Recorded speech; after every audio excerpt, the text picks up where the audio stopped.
Good afternoon and welcome to this session looking ahead at the next 7 or 8 years as to how tourism might develop, and particularly in this region. And we have a fantastic panel to share their thoughts with us. So we have Eve Stewart from YouGov, Richard Stoltz from Berger, Sarah Dwigan from STR, and David Goodyear from Tourism Economics. And they're going to tell you more about themselves. I'm Rohit Talwar from Fast Future, a travel industry futurist. And so what we're going to start with are just a few slides. Can we get my slides up as well, please? So I'm just going to share a few slides from a study we're running right now, looking at the future of tourism and air travel in particular over the next 5 to 7 years. And I'm just going to share with you some headlines. There are 27 questions, so I'm only going to share a couple in the next few minutes. And what it looks at is basically how people's lives might evolve, how they're going to use technology, how they're going to manage that entire process from inspiration to booking, and then what they're looking from the experience at every part of it. So just some thoughts. Firstly, what's really interesting is over 40% believe that they're going to be working for themselves if we look out to the future, which is, I think, quite an interesting development compared to where we are today.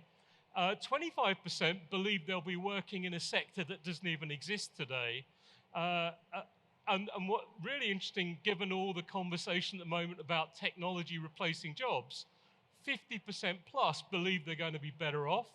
Only 33% think that they're going to have a mild restriction on travel because of environmental improvements.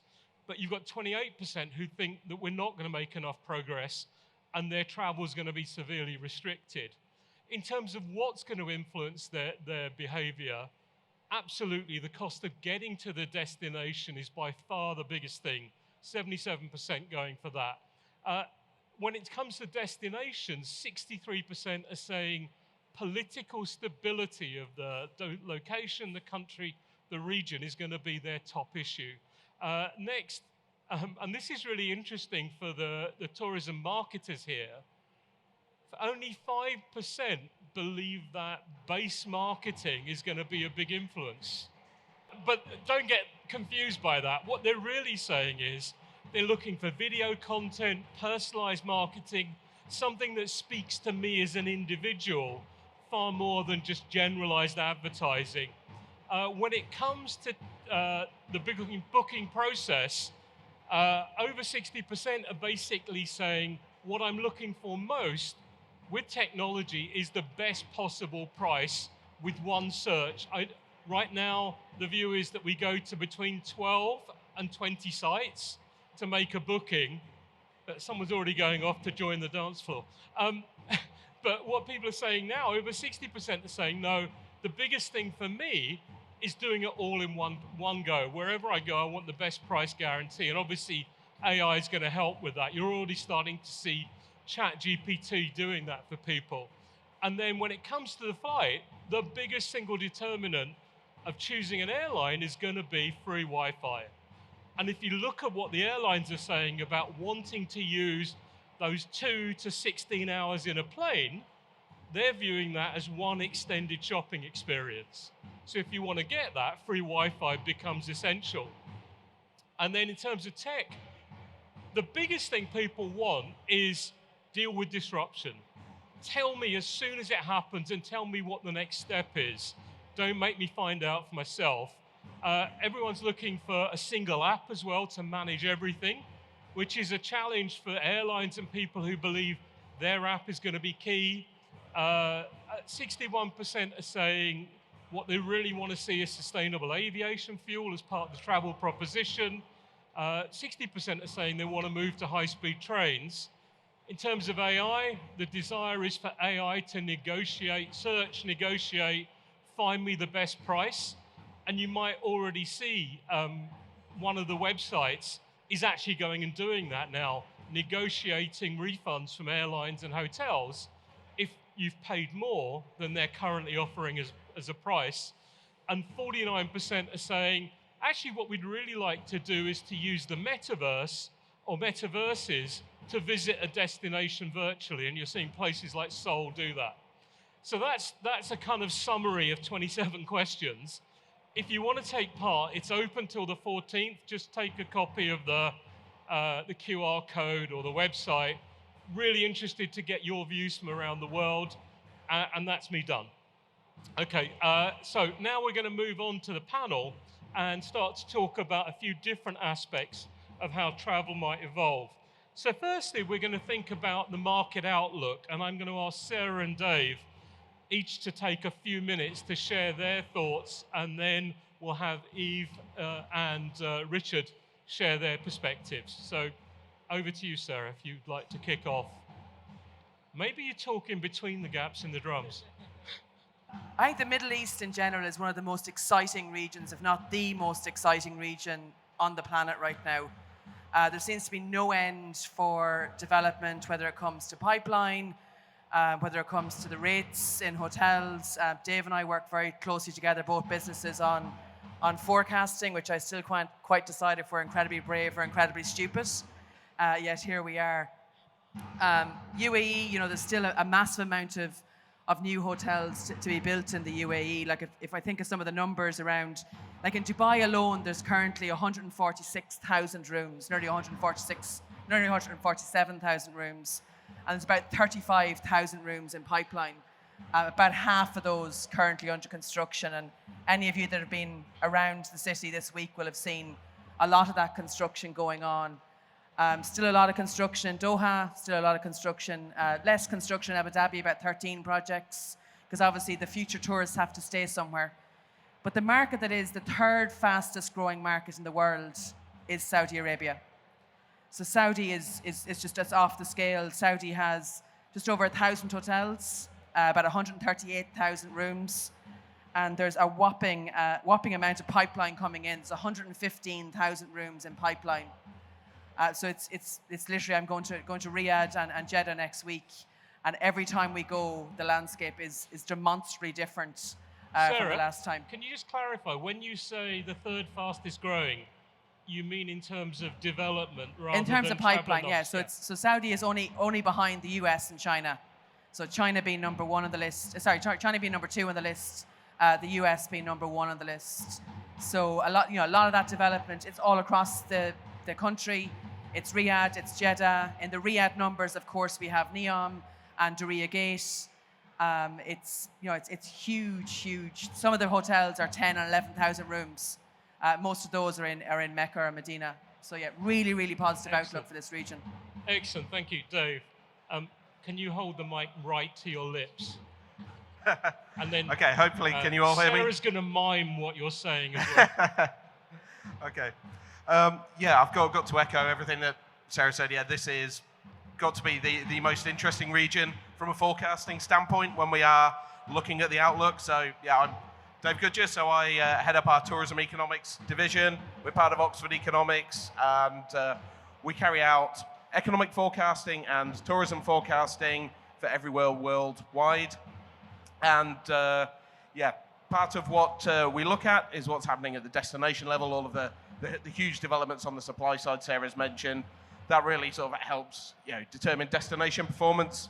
But the thing we do also look at is what's happening in terms of demand, what's happening in terms of all the major source markets. And there I think it's as encouraging, the numbers that we're looking at. We see people still do want to travel. That's sort of come out in everything Rohit shared as well. There's a lot of challenges for the future, but still we've been through a really difficult time with the pandemic. There were a lot of forecast predictions saying travel was going to dry up. People aren't going to go on aeroplanes. They're not going to go long haul. They're not going to go on cruises. All of our cruise tracking suggests that segment is set to grow by a quarter over the next 5 years. Planes are filling up. The plane I flew over here on was certainly full. People wanting to travel. People aren't traveling for business anymore, was the other great prediction. I think someone said, we're up 20% in terms of visitors to this event from 2019. Clearly wrong. People do want to travel. We're in the right business. That demand is there, and that demand is clearly there for all of the developments in the Middle East. Really exciting developments coming here. Just a quick snapshot of what we are seeing is, the past is a good guide to growth in big numbers. So I think we've seen the numbers sort of doubling in terms of international visits to the region over the 10 years to 2019. We expect that to be replicated over the next 10 years. Beyond that, then you start getting into some demographic issues. Things will slow down. A lot of challenges, but huge opportunities within that as well. Excellent. Sarah, do you want to, and Richard, do you want to just take a minute or so each to add any thoughts on that? Right, delighted to be here on this panel. Richard Stolz, Principal and Roland Berger, looking after the tourism consulting practice here in the Middle East. I think one important element to add to what you had mentioned for the Saudi pipeline is that 80-90% of these rooms will be developed, will be coming live to the market over the next 4 or 5 years, right? So now we really come to a point where I would say implementation matters, because a lot of the hotel rooms are still in the construction phase. Things will get built, and the question is how well it's getting implemented. How fine are the design works being implemented, right? That's a very interesting thing to see, because we know that in a geography like Dubai, Abu Dhabi, they've done fantastic work and getting everything implemented very well. And in Saudi, we hope it's going to be the same, right? But it has to be seen how fast, how effective, how nice, how neat all the infrastructure is getting established. That will be a very interesting thing to see. What we've seen so far with Al Ula, with Riyadh, with Jeddah, with Red Sea, some of the hotel establishments are already there in place, which is great to see. And now the exciting years are really the ones to come, where we see, okay, fine, how fast, how effective, how clean, how neat these infrastructure developments will come to life and will be implemented. So exciting things to see in the next few years. Sarah. I must admit, I tried to do my best to do my lip reading. I'm not as efficient I was hoping to be. But I hope that some of the things that I've heard, I won't be repeating what some of my colleagues have said, but I just want to roll off of something Dave mentioned about the business travel. We do see that this particular region is quite unique, together with Asia Pacific region, in the uptake of business travel. The numbers are certainly much higher in terms of travel sentiment than what we still see elsewhere. So it's quite a unique proposition, I suppose, and business is definitely working here much better. Also, when we look at consideration levels coming from various different markets from around the world, from key tourism source markets for the region, we see that the travelers sort of fall within mainly 3 generations. They sort of over-index on Gen X, on millennials, on Gen Z. And I think it's very interesting to also look at what these different travelers may want when you start planning product development, but also informing the pipeline of what types of hotels you might need, what types of developments you want to attract to destination, and how you plan for those type of things. Thank you. Okay, so we talked a bit about overall tourism forecasts and expectations. Let's dive into some of the implications of that for destinations. So, Richard, do you want to start us off with some thoughts about what all this means around destination marketing and lifetime value for a destination? Yeah, so it's really difficult to understand people. Can you? I hope you guys can hear me. So if I can move your question related to who are really the profilers, the travel profilers coming to the Middle East, coming to the UAE in 2031. And I think what we have seen over there, and I would address this question basically in terms of 2 dimensions. One is, where do travelers come from? So how does the source market composition change over the next 10 years? And what kind of persona of travelers do we get, right? When it comes to source market composition, we can say that, particularly for the UAE and for Dubai, there's a shift from the west towards the east. Right? We've seen that mantra before COVID, then COVID happened and it stopped a bit, right?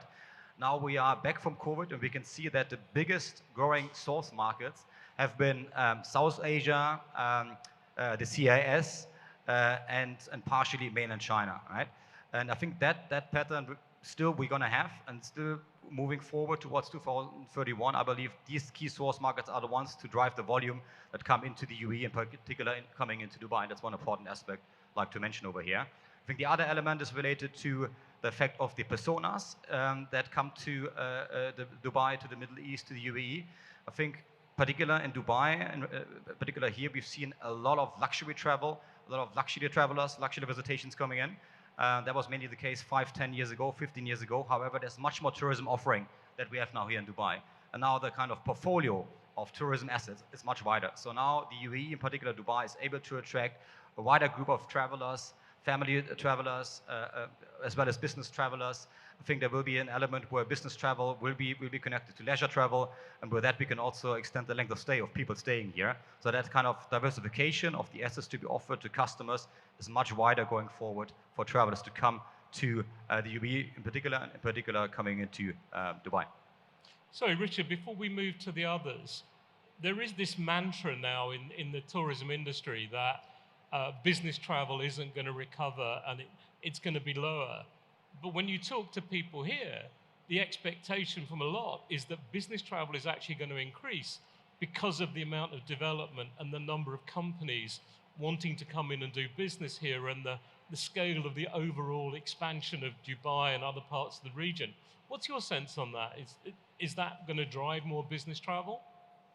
Well, I think when you look into Dubai, Dubai has been a very strong MICE market, right? Before COVID, and now we've seen it here, ATM is back. It's the first time back fully after COVID, so to speak. I've been here last year. Last year was already good, but now the numbers are even higher. I think you had mentioned, Sarah, we're 20% higher in terms of volume compared to 2019, which is great. So I think there's a sentiment when people like to be back on the plane, travel, and have face-to-face meetings, right? Because after a while, all these remote meetings, remote work, remote consultations is something that achieves a level of fatigue, so to speak. So I think going forward, the MICE market in the UAE, in particular in Dubai, remains quite strong. Excellent. That's my take. I'm going to move through you all quite quickly before the Bhangra band starts. Eva, is there anything you'd like to add on that around the implications for destination marketing? Sure. I mean, generally thinking about the future traveler for the Middle East, I would highlight three areas sort of that have really seen development and acceleration after the pandemic. So first of all, now a lot of consumers worldwide are saying that they're really price sensitive, that the price of travel has become the biggest obstacle for them to take a trip or to take as many trips as they would like to. And so what that means is, if we look at the percentages in various different markets, it ranges between 26% and 50%, but in most, between 35% of population and 50% of population will say that they are price sensitive when it comes to planning travel. That has a knock-on effect on the type of travel that they do. So the trips typically become longer. There are less of them, so less volume. But when you consider the size of opportunity in this market, it's huge.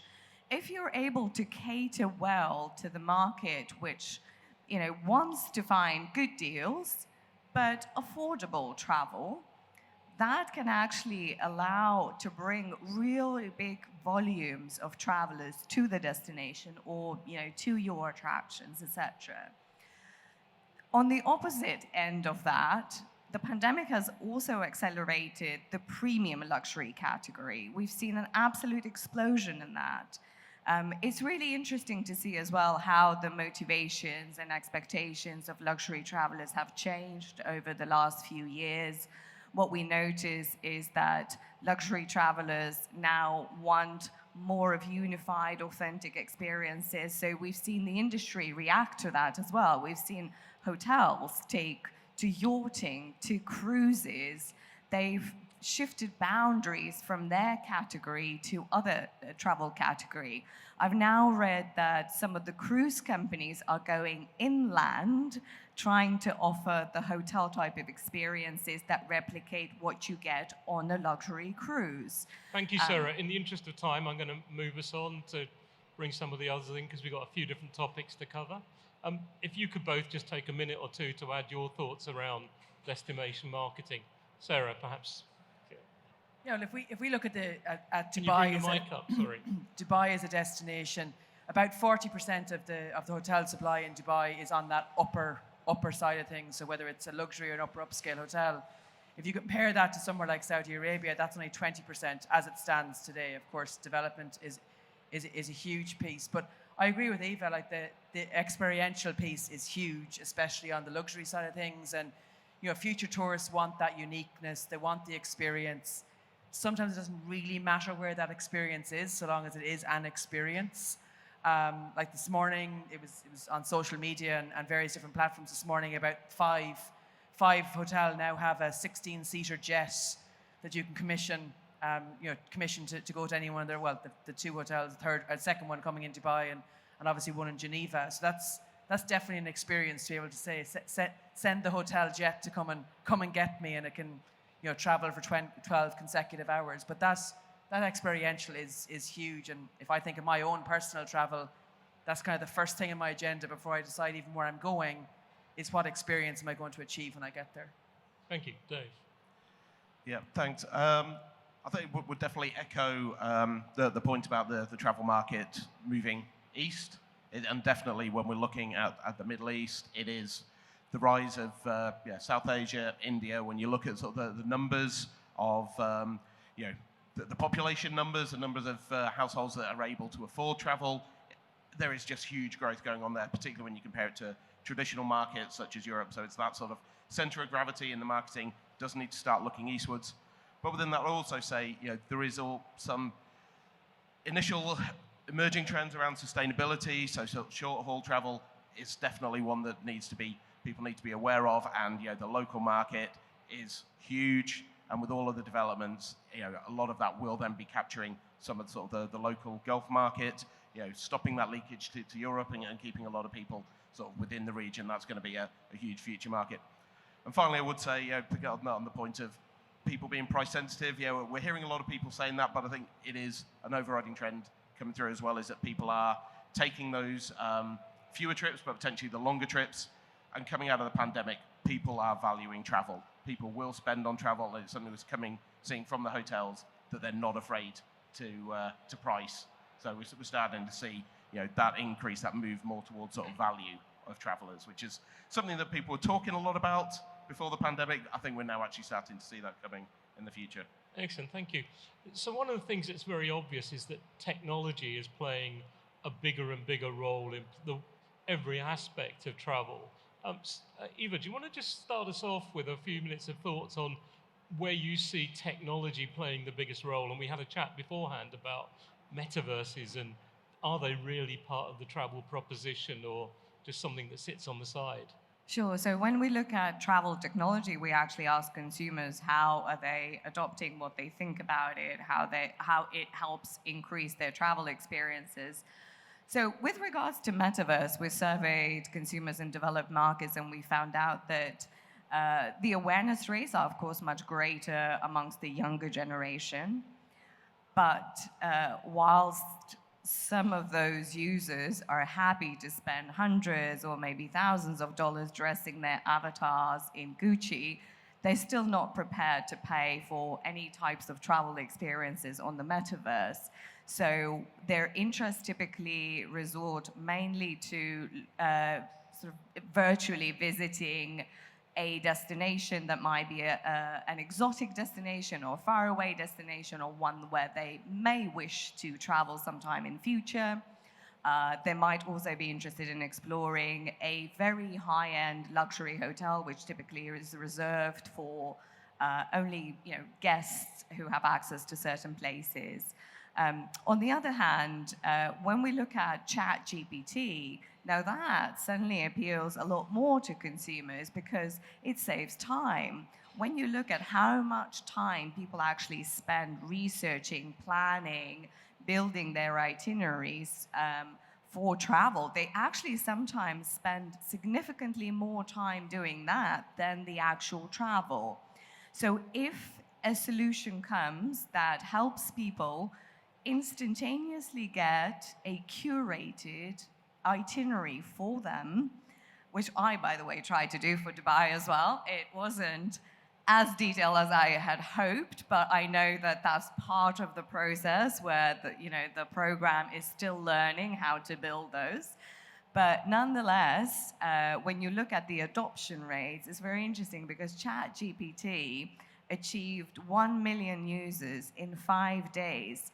It took Netflix 2.5 years to get to that number. It took Facebook 10 months to get that number. So it's very, very impressive growth. I'm going to just jump in here and just build on that. So what's interesting about ChatGPT is already 10% of the entire internet community are using it. About 500 million are using GPT, Bard, AutoGPT, and these tools. And they're getting more and more powerful every day. And we're learning more and more about how to use them. The way these tools are structured is very much mimicking how we store information in the brain. So they use something called neural networks. And the more you learn to bully these things, so if I ask you something about 20 years ago, you'll say, oh, I can't remember. But if I push you and push you, that memory starts to come to the surface. And exactly the same is true with these tools, that you bully them, you ask them more questions, you tell them you're not happy, and they look further and they look in more interesting places. What we also see is that things like ChatGPT are now integrating with Expedia, so you can go and do the searches. Within a couple of months, we'll be at the point where we can autonomously tell that tool to go and book for us, because the price can change so quickly that we'll be telling it to go off, find the best price and make the booking. That is how fast this is evolving. And on metaverses, I think the interesting thing there is we tend to talk about the people who know about the technology or who've got used to it. There's about 1 billion people who've been using metaverses for quite a while, things like Fortnite. The majority of them are under 18 and they're already traveling. They're traveling to different virtual worlds. So for them, exploring different destinations virtually will be a norm. And they're much more likely to do that and visit many more destinations virtually than they will physically. The other thing I would say is that 50% of the planet lives on less than $6.85 a day. They are probably never going to travel. And 3/4 of the planet are probably never going to travel. So the question is, do we try and reach them in some way? Metaverse won't be a replacement for physical travel. It will be a way of letting people on their handphones get some experience of different parts of the world. So I think expanding our horizons around this is really important.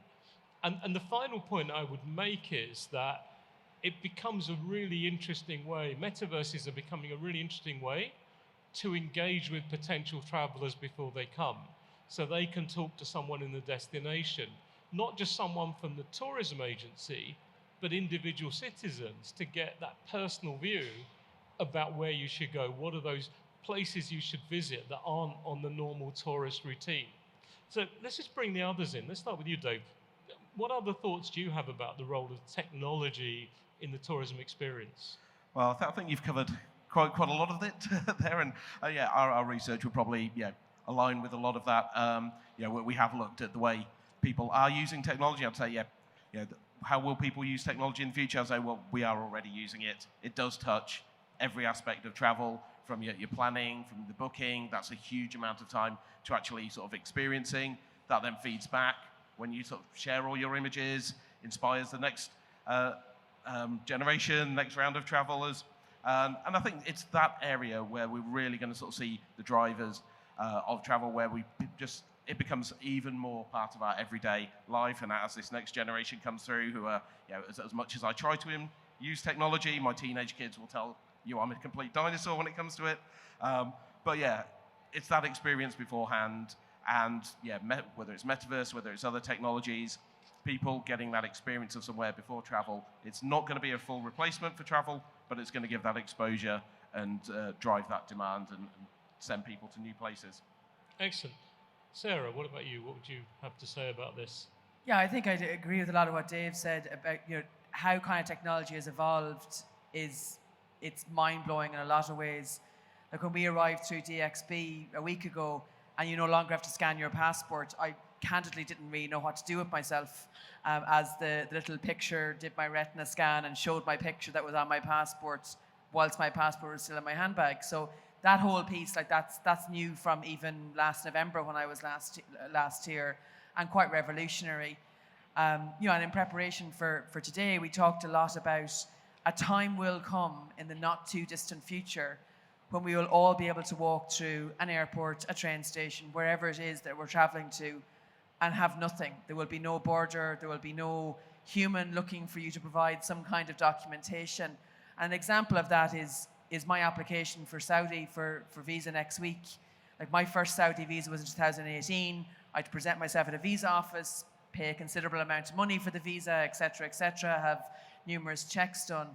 My visa for Saudi next week took the grand sum total of 25 seconds from when I applied first till I refreshed the page and my visa was attached and in my inbox. Phenomenal, and that's in a very, very short period of time. So it's probably going to move faster than Dave alluded to, than he or I can keep up, but we'll keep trying. Yeah, thank you. I mean, I've quite a let's say pragmatic view when it comes to technology. I think whatever is enabling, facilitating, makes the booking process easier, makes things easier to organize some journeys, some travel. Technology is great. You mentioned some great examples there. You know, the passport process, visa process, much faster. If you want to go to KSA, you get your visa much faster than 5-10 years ago. It's fantastic. However, we are still in the tourism industry, in the service industry, and there has to be this personal touch, the personal experience that I don't get if I talk to a robot when I go to a hotel and do a check-in. I know I'm picking a very extreme example, but that sort of like premium experience, personal experience, tailored experience in the hotel industry, in hospitality and service is very important to be kept at a very high level, not to be replaced fully with technology. That's like the two elements that I see. So whatever is facilitating, enabling, makes my life easier as a traveler, fantastic, but it should not go into the way of, you know, limiting the personal experience when it comes to service, hospitality, getting a great hotel experience if I check in into a 5-star hotel. There's a simple example right now. When you order your food, as always, you don't get a hard physical menu anymore. It's always this phone thing. And guess what? And 50% of the time, it doesn't work. You know? And personally, it frustrates me. So why don't we go back to the old menus? I know there's a reason why we should not do that. But let's be mindful. What do we, you know, consider as technology, and what is a good way to move into technology for tourism? That's my view on this. Thank you. In our briefing call, we talked about what you might consider challenges, but also the opportunities that are other side of that. We talked about the talent requirement to service this kind of growth. We talked about sustainability. We talked about the impact on local infrastructure.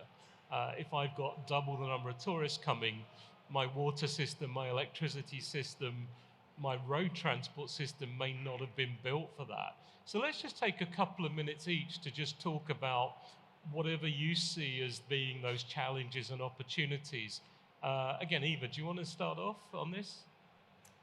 Sure. I mean, again, looking from consumer perspective and the traveler perspective, I would say it's a good challenge. It's not one that is prohibitive in some way, but when you look at the mix of travelers who are already coming to the region, there's a lot of VFR, there's a lot of business, there's a lot of repeat visitors. So I think the challenge is to continue to grow the first-time visitors, going to new markets, really building kind of the appetite amongst those who have not considered, who have considered but haven't visited yet, like figuring out exactly what drives that, what's the messaging, what's the positioning of it, because you know, this region is incredibly diverse, but I sometimes think that in fact, I'm actually quite convinced that a lot of people simply just don't know enough about it. And so we kind of need to make that gramophone a bit louder, so to speak, through communication, through marketing.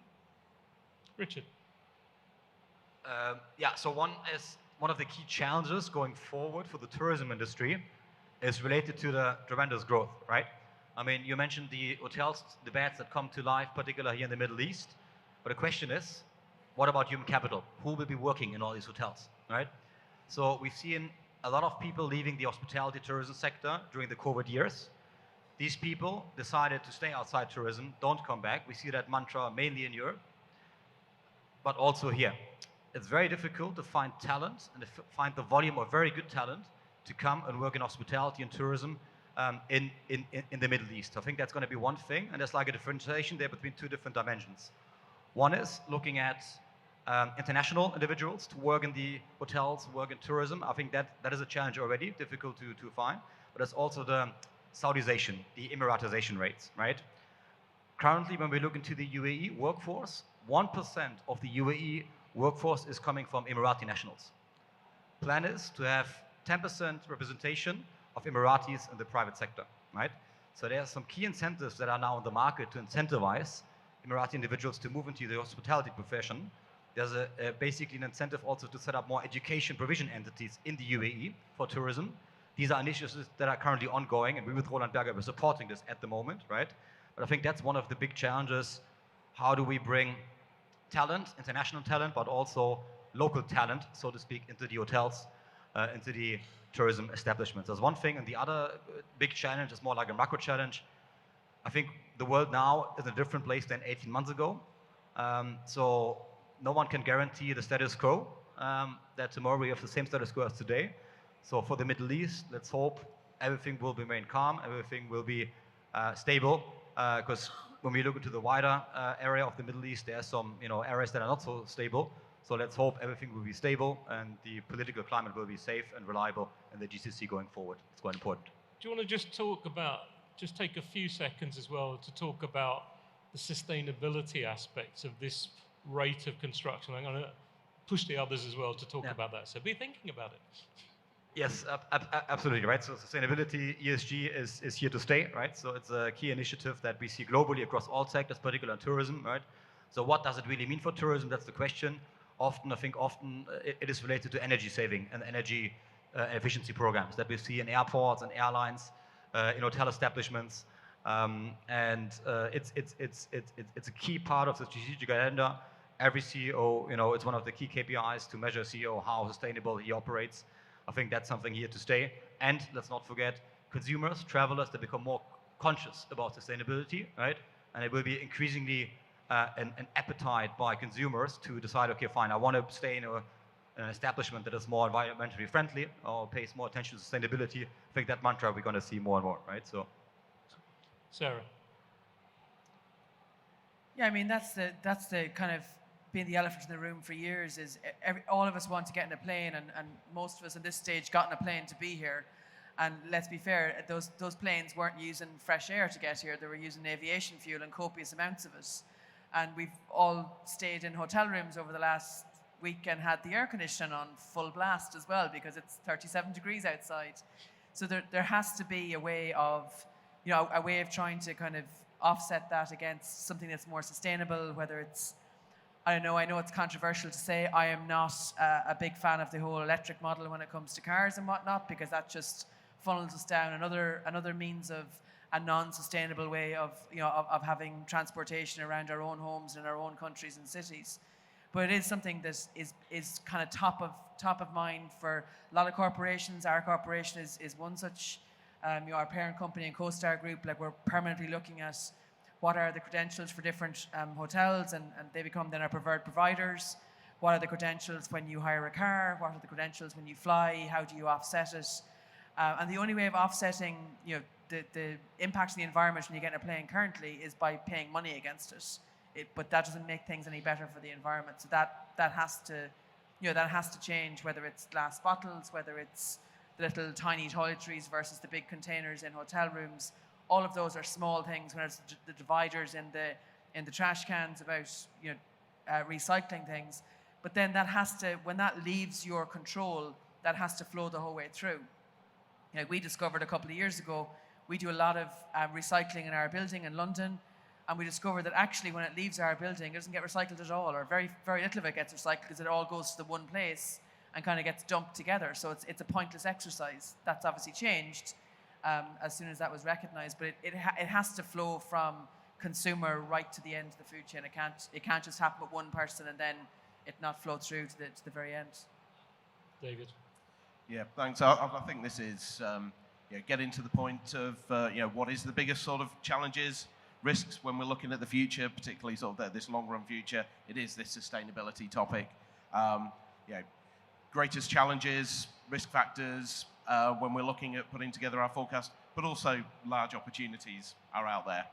So when we put together the forecast, we look at sort of key drivers, talk about some of the economic drivers, sort of demographics, household incomes, the wealth profiles. If we look at the sort of 15, 20 years pre-pandemic, you can say, yeah, that delivered a lot of the growth, but when it comes to international air growth, it was the other side of it. It was the affordability. The fact that prices had fallen, that delivered about a third of the growth. It just made things more affordable because of two reasons, essentially. One was liberalization, increase of low-cost carriers, greater price competition, but there was also that technological element of it. If we're then looking at the future, we are going to start seeing some more taxes, fees to combat some of these emissions or offsets. However it's structured by governments, this will be coming at some point, but there are also the sustainable fuels. So in the a conventional forecasting framework, that is additional cost. So it's a risk, it's a bad thing, it's a threat in your SWOT analysis. But then there are also the opportunities. Technology is certainly there. I think your statistics, I can't remember the number, it was 70-something% of people were demanding sustainable aviation fuel. If that demand is there, then there's going to be a willingness to pay for it. We're not going to see quite the same price sensitivity. We will see the developers, the engineers respond to that. There will be technological solutions coming in the future. Unfortunately, we don't all have our crystal ball when we're looking at it. But yeah, there will be these opportunities to grow that. What it's going to look like, it's uncertain, but there's absolutely the demand to travel still. I would just pick out three factors, I think. The first is talent, and Richard talked about that a little bit. I think the region is going to have to come up with some very creative solutions and look at its talent feeder markets, so South Asia, the Philippines and places, and come together to create training institutes in the local markets so that you can take very large volumes of people and train them in base hospitality and then bringing them in and do the Saudization, the Emiratization. The second is around the sustainability issue. Sarah mentioned what happens to our waste. I watched it in my hotel. There's a separate recycling bin and a normal bin. I watched the cleaner come and just take both bins and put them in one sack. And what we're seeing now is a lot of corporates and a lot of associations putting ESG, environment, sustainability, and governance ethics, sustainability, and governance into their request for tender, putting that down as a base requirement. And then when they come to do site visits, actually saying, I want to come while this show is on and while you're taking this show down. I want to see how it works. I want to see what happens to the carpets. I want to see what goes on. And I want to follow the waste. I want to follow what happens to that. I want to see it go all the way to the recycling center, or I want to see it going to landfill or wherever. I want the evidence. The same with offsets. What we know is that people are paying for offsets, but we're not necessarily being able to prove that we're actually absorbing that much carbon in a rainforest or in a peat bog. And some places they're selling the same trees 10 times over. So we need those measurement frameworks to actually prove that I'm getting the absorption. And I think that's going to become more important. The other thing is around biodiversity impact. So coming into Europe will be a requirement to say that if you build something, you have to make sure that the birds, the grasses, the worms, everything that you're displacing are being replaced somewhere else, that you're actually doing the work to do that. What will be interesting is if we start asking people to do that retrospectively. And then the final one is really thinking about overcapacity. The World Travel and Tourism Council estimates that over the next 10 years, travel will grow at twice the rate of GDP. But if you take the individual country forecasts and you add them together, they're looking at somewhere between 5 and 6 times GDP. There's a risk there that we end up with massive overcapacity, and I don't see many people planning for what the alternative uses will be for their hotel properties. And that is a challenge, and it's, again, one of those dirty little secrets that none of us want to talk about. We've got a few minutes left, so let's throw it open to the floor to see if we have any questions. Can we get a mic down to this gentleman here? Is there anyone with a mic? All right. You got a mic, or are you just wanting a question? Okay. Can I borrow someone's mic? I'm going to have a Jerry Springer moment. Thank you so Can you much. say who you are and where you're from as well? Yeah, my name is Ali Akak, and I'm from Sultanate of Oman. I'm from Oman. I'm here just to attend the ATM, what you call it. Can you put the mic closer to Oh, you? yeah, because of the sound outside. So my name is Ali Akak. I'm a lecturer of business and tourism management. I'm quite interested about the topic. And for this question, I think it's too early to answer it because there are many answers. We can't say just the Middle East. What I have noticed when during your talk that you just focus on GCC. When Sarah talk about Saudi Arabia, Richard talk about Dubai, you have already excluded other countries. We are talking about the Middle East, so we have 3 countries or 4 countries just came out from the war. We have Syria, Lebanon, and Yemen, and Iraq as well. I think, and we are talking about what in less than 10 years, about beyond 2031. So there will be a big war between destinations, especially here in GCC countries and the Middle East. In GCC country, for example, Saudi Arabia, they want to be the giant, taking everything. Can I ask what your question is? So the question here, I don't have actually the question. I have just a comment about that. The countries like Syria, Lebanon, and Iraq, and we have Yemen, they will try to come back to the service. And they will try to compete with the GCC countries. Because, as I said, Saudi Arabia, they want to take everything, and in the end, where we have classification or the segment of visitors. Maybe to, for example, Dubai now, only the rich people or they have a good money, they can come. Okay. But Thank you. so what will happen about this other? So the question here, I'm sorry, I'm just, like many stuff in my mind.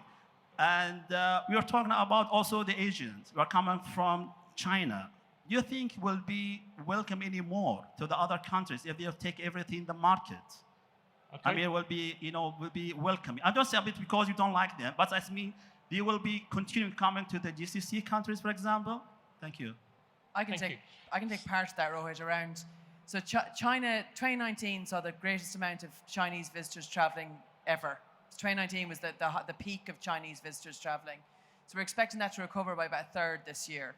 But it won't surpass 2019 until 2025, 2026. But I disagree with your comment about Dubai being only a destination for rich people. That's just not true. You can stay in Dubai for $50 a night, or you can stay in Dubai for $10,000 a night, and everything in between. There's a broad collection of hotels across. Nowhere else is like Dubai in that regard. And just on the Lebanon piece, I was in Lebanon last year.